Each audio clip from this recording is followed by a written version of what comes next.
Bonjour, bienvenue sur la construction du réseau de Wissenheim et de son extension. Aujourd'hui, vidéo un petit peu spéciale puisque nous allons parler mise à jour de décodeurs. Alors, quand on a un réseau digital et qu'on a pas mal de locomotives, on se retrouve très très vite avec pas mal de décodeurs différents. Il y a cependant deux grandes marques de décodeurs qui se partagent une grande majorité du marché. On a les décodeurs Zimo et on a les décodeurs ESU. Alors aujourd'hui, ça va être essentiellement sur les décodeurs ESU où je vais m'atteler à vous expliquer comment on met à jour ces décodeurs, sachant que je ne vais m'occuper que des décodeurs non son. Parce que pour avoir les décodeurs son, c'est à peu près la même chose qu'avec ESU. Il faut avoir un programmeur. En tout cas, pour l'instant, la méthode que je vais vous montrer, je ne sais pas si elle marche avec le son. Et comme j'ai pas beaucoup de locomotives son déjà et que j'ai pas envie de me risquer à mettre à jour les décodeurs sans avoir une sauvegarde de leur définition sonore, pour le moment, on va se contenter du plus simple.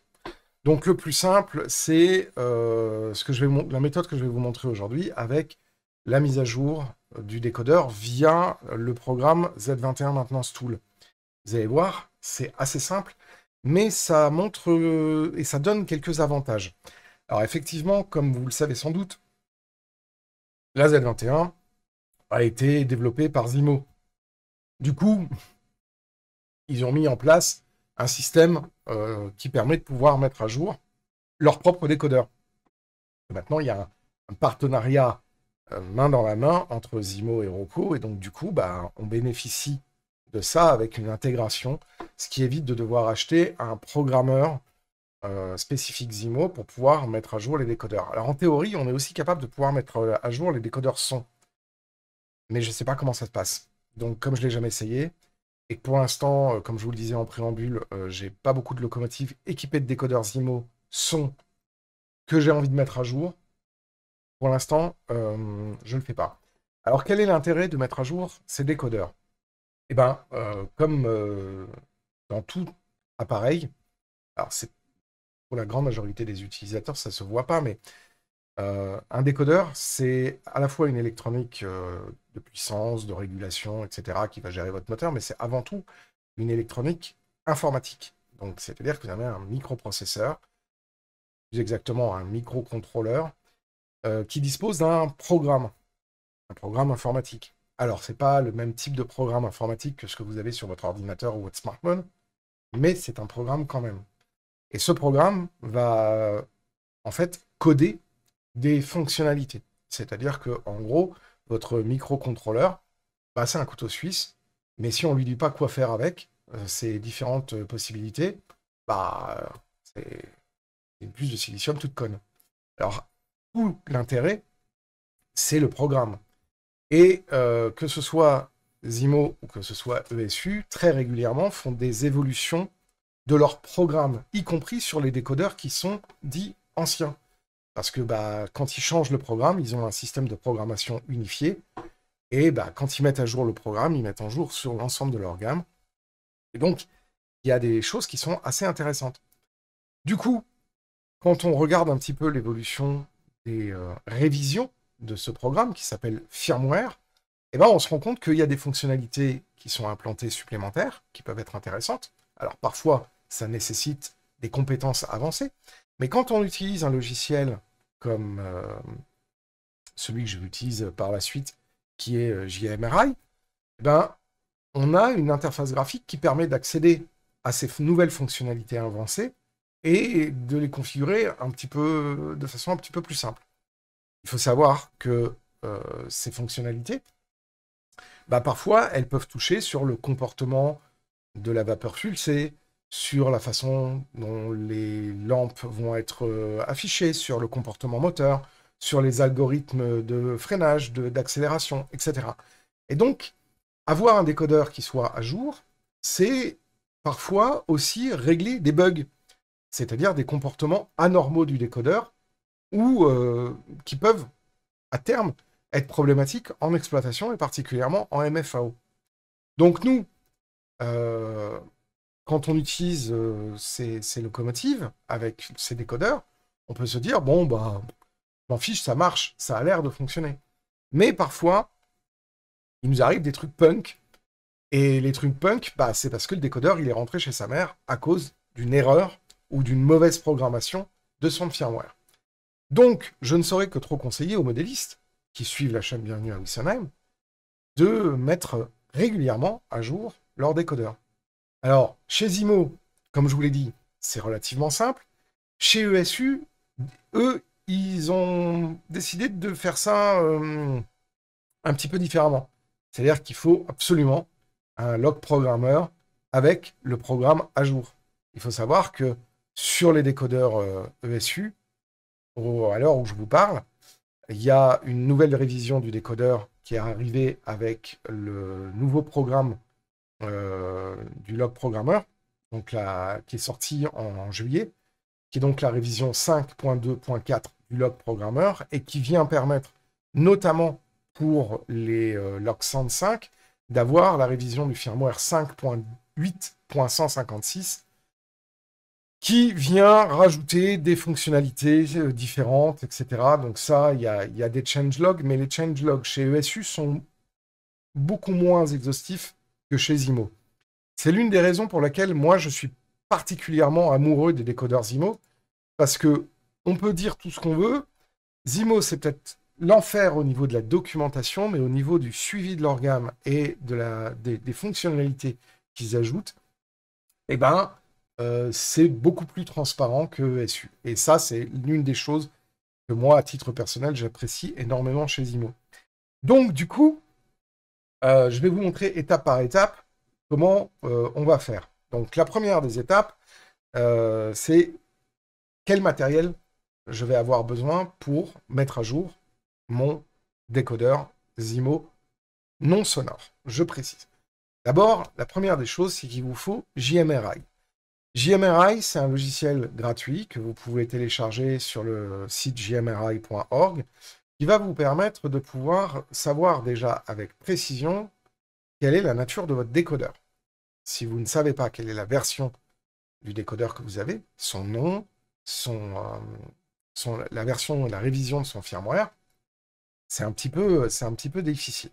Donc, JMRI va vous aider en créant une fiche locomotive, je vais vous montrer ça dans la suite de la vidéo, de capter les informations qui sont indiquées dans les CV constructeurs, donc c'est des CV non modifiables, et avec les différents numéros de code, il va être capable de vous dire très rapidement quelle est la révision du firmware et quel est le modèle de votre décodeur. Donc ça, c'est le premier point. Ensuite, évidemment, bah là, je vais faire la méthode avec la Z21 noire. Et il n'y a que la Z21 noire qui permet de faire ça. La Z21 blanche, malheureusement, ne permet pas de mettre à jour les firmware Zimo. C'est aussi peut-être l'un des avantages de la Z21 noire par rapport à la blanche, c'est que la Z21 noire, elle permet la mise à jour des décodeurs sans être obligé de passer par un programmateur MUX LFA, si je me souviens bien. Parce que Zimo, ils ont des noms de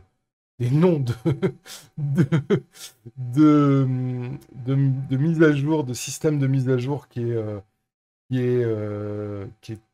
enfin voilà, donc c'est MXULFA et pas MUX, donc MXULFA, MXULFA, qui est la platine de mise à jour de décodeur de Zimo. Donc là, pour l'instant, on va utiliser le système qui est complètement intégré par Rocco, et donc par Zimo, dans la Z21. Ensuite, après, il vous faut une voie de programmation propre. Et je précise qu'il faut qu'elle soit très propre, parce qu'il faut que le contact rail-roue soit impeccable. Sinon, vous allez avoir des grosses frayeurs. Donc, il faut s'assurer que les roues de la locomotive soient propres, un petit peu de nettoyage avant, et que la voie de programmation soit absolument nickel. Je précise parce que beaucoup d'erreurs de mise à jour du firmware sont dues au fait que à chaque fois que la centrale va envoyer des paquets au décodeur, la locomotive va légèrement bouger.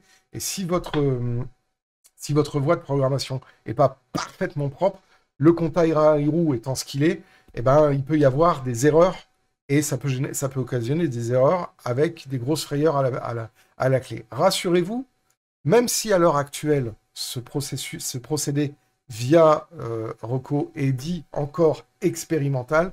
Moi, je l'utilise tous les jours, enfin, tous les jours, quand il y a des mises à jour, c'est-à-dire à peu près tous les 3 mois, sur l'intégralité des locomotives de mon parc qui sont munies de décodeurs IMO.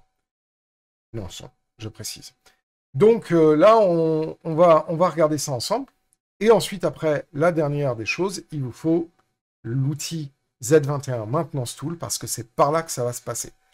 Et enfin, on va aller télécharger chez Zimo le package qui va permettre de mettre à jour les décodeurs Zimo grâce à la Z21.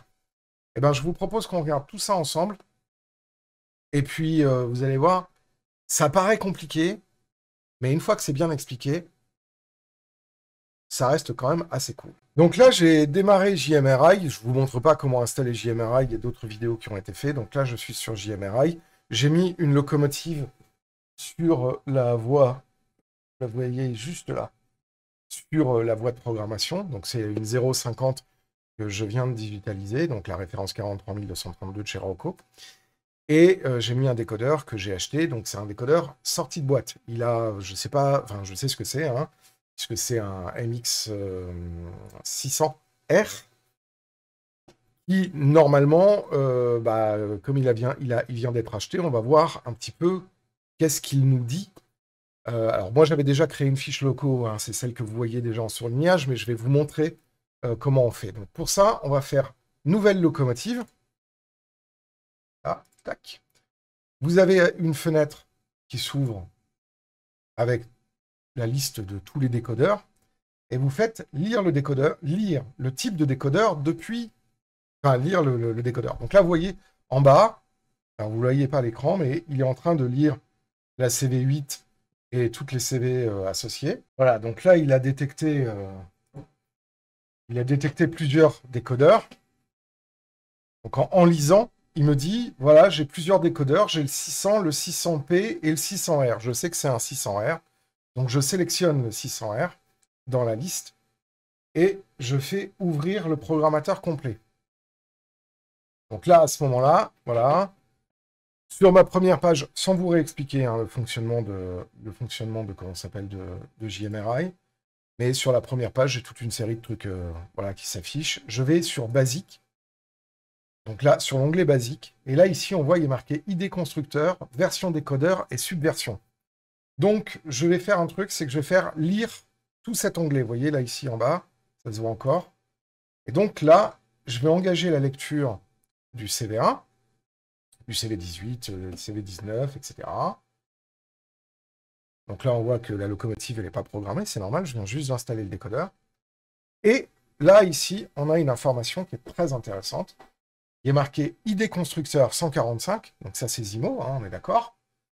Version du décodeur 40, subversion 18. Donc ça veut dire que là, on a une version 40.18 du décodeur de Zimo. Donc maintenant, on va aller regarder sur le site internet de Zimo. Donc là, c'est zimo.at. On a le site internet de Zimo, et là, on a un tableau, ici, qui donne par rapport aux listes de décodeurs la version du firmware actuelle. Et donc là, tout en haut, il est bien marqué MX600, version actuelle, la 40.20. Et donc, si on veut en savoir un petit peu plus, on voit ici que pour le MX600, il est doté de sa 40.18, mais le 40.20 vient donner des améliorations et des nouvelles fonctionnalités. Alors là, j'ai utilisé le traducteur automatique pour que la page soit traduite en français. C'est pour ça que vous avez la version allemande et la version française qui sont un peu corrigées, parce que c'est mon traducteur automatique ici qui a traduit la page. Mais donc, du coup, on voit que la version 40.20, elle apporte des effets pour les sorties de fonctions light front, light rear et fonction A1 jusqu'à FA13, qu'il y a un bug qui a été réglé sur la distance de freinage quand on active le CV 349 au lieu du CV 4, donc ça c'est pour les freinages compensés, qu'il y a aussi un réglage d'un bug sur le temps de freinage quand il y a la CV de manœuvre qui était activée, donc ça ne fonctionnait pas. Et ensuite un autre bug qui n'avait qui ne donnait aucun effet sur le freinage. Donc ça, ce sont des bugs qui vont régler en fait les algorithmes de comportement du microcontrôleur et donc ensuite du décodeur quand on est notamment sur des fonctionnalités avancées de freinage. Alors vous allez me dire, bon, j'en ai peut-être pas besoin, mais en fait, globalement, le fait d'avoir un firmware à jour vous garantit le fait que vous êtes sûr d'avoir l'intégralité des bugs antérieurs qui sont aussi bien réglés. Donc maintenant qu'on sait ça, on peut revenir ici et on peut télécharger le fichier zip. Donc là, au jour où je vous parle, ça s'appelle DS230204. Donc là, on télécharge. Voilà. Et ensuite, après, quand on ouvre l'archive, on a plusieurs fichiers. On a un fichier qui s'appelle Rocco Z21 230503 et DS 230503 et un fichier README. Donc le fichier README, c'est un fichier texte qui vous donne en allemand des informations supplémentaires. Bon. Donc là, nous, on va d'abord décompacter l'archive, parce que là, c'est toujours une archive compactée. Donc je vais la décompacter.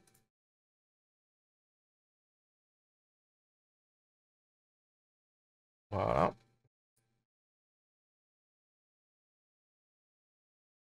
Et donc, je vais rouvrir voilà, l'archive décompactée. Et donc, j'ai bien ici mon fichier Rocco. Donc, j'ai ma locomotive qui est sur mon banc de programmation. Maintenant, je vais ouvrir le Z21 Maintenance Tool. Donc, le Z21 Maintenance Tool.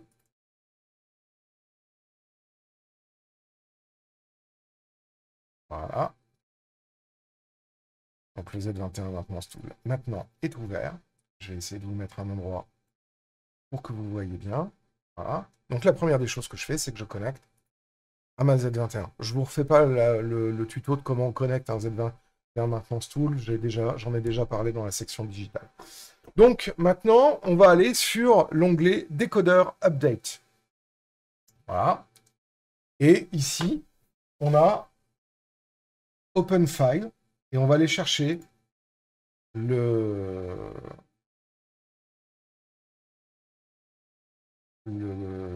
répertoire où j'ai la définition de décodeur pour Rocco. Voilà. Donc là, vous voyez, il vient afficher maintenant une liste complètement abscon avec toutes les informations qu'il a.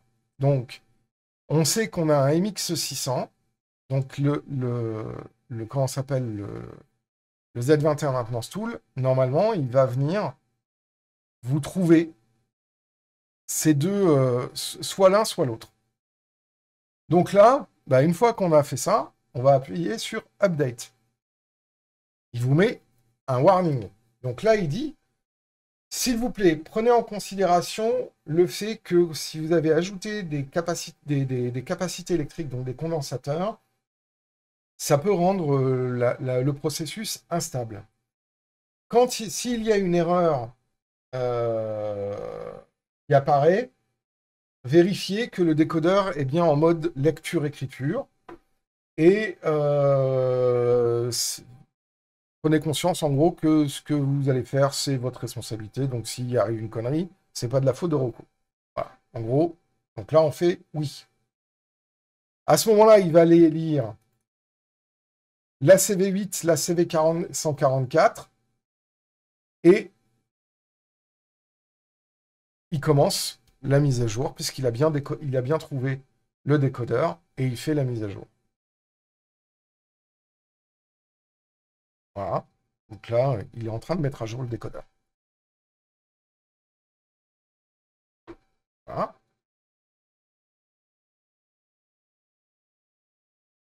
Et là, il dit, oh, la mise à jour s'est faite parfaitement.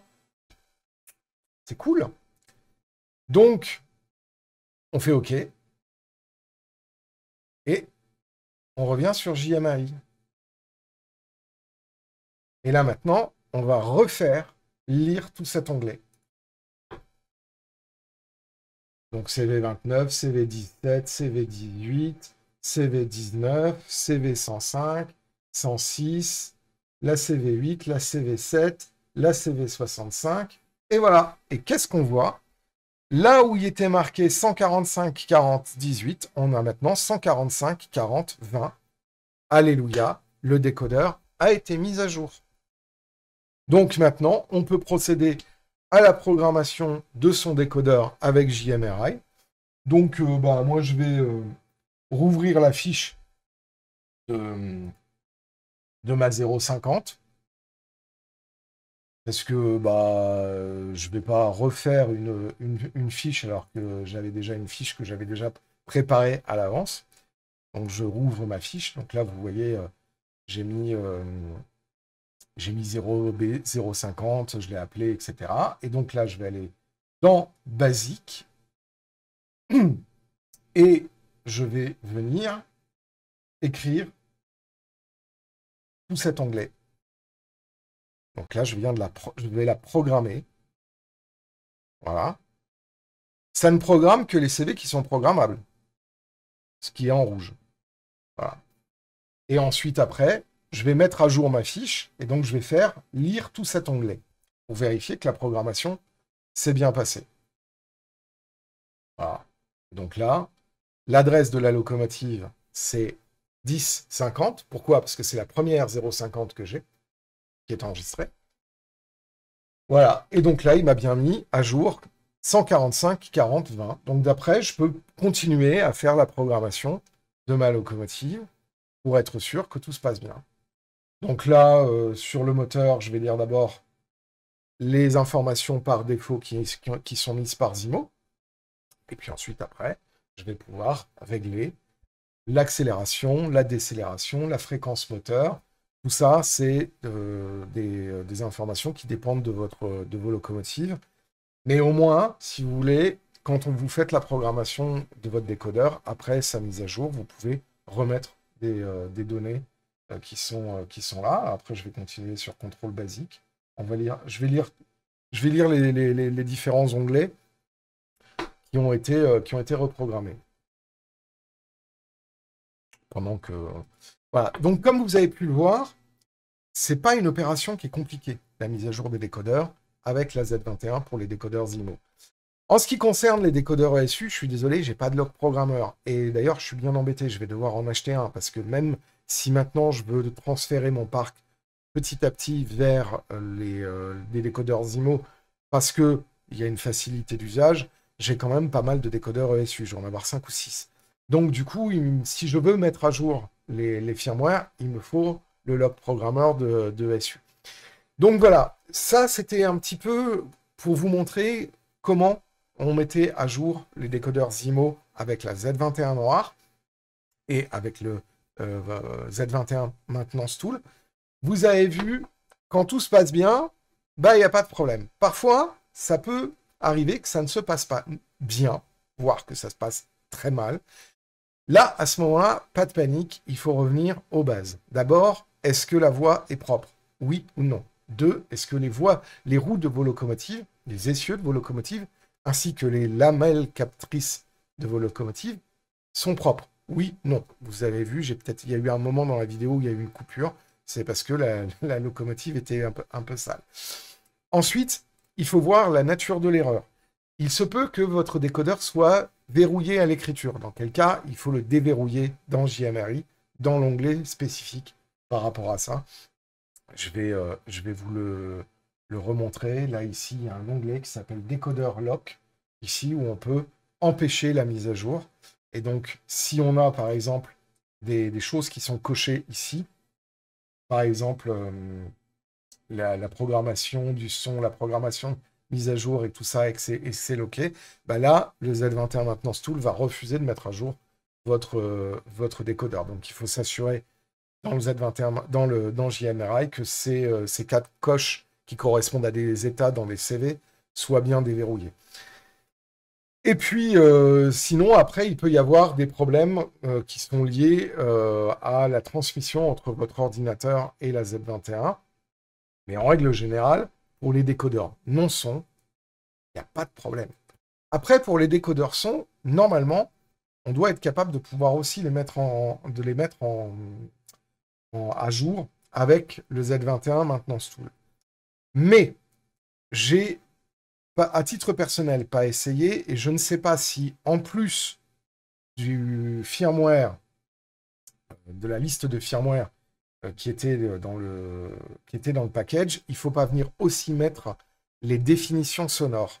Dit autrement, je ne sais pas si la mise à jour du firmware du décodeur vient caviarder le projet son du décodeur.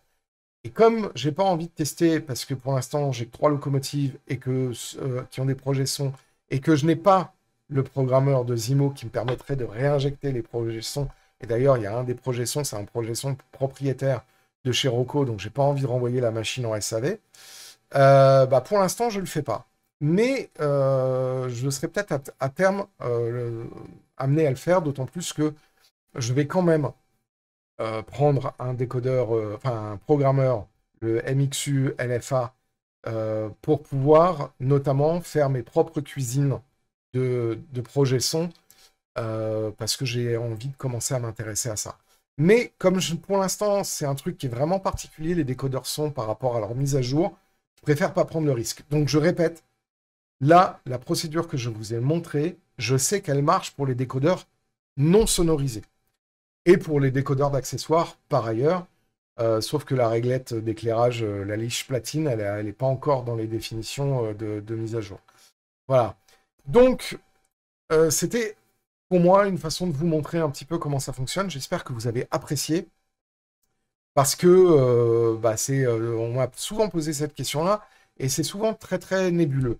Quand j'aurai l'occasion d'avoir un log programmeur ou la platine MXU LFA, j'aurai l'occasion de refaire une vidéo dans l'interface digitale pour vous parler de comment on fait ça. J'aimerais bien d'ailleurs, il va peut-être falloir que j'investisse là-dedans.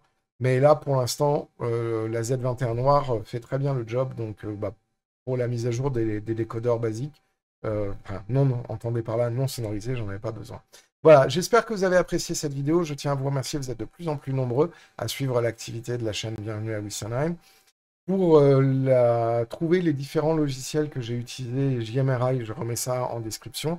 Un grand merci aussi à toutes les personnes qui mettent des commentaires constructifs sous les vidéos et qui nous mettent des petits pouces vers le haut pour améliorer l'indexation dans les algorithmes de YouTube et le référencement de la chaîne dans les algorithmes de YouTube. Aussi un grand merci à toutes les personnes qui font des donations sur Tipeee pour le financement de la chaîne et le financement du projet Nomade. Merci vraiment, vraiment, vraiment, vraiment.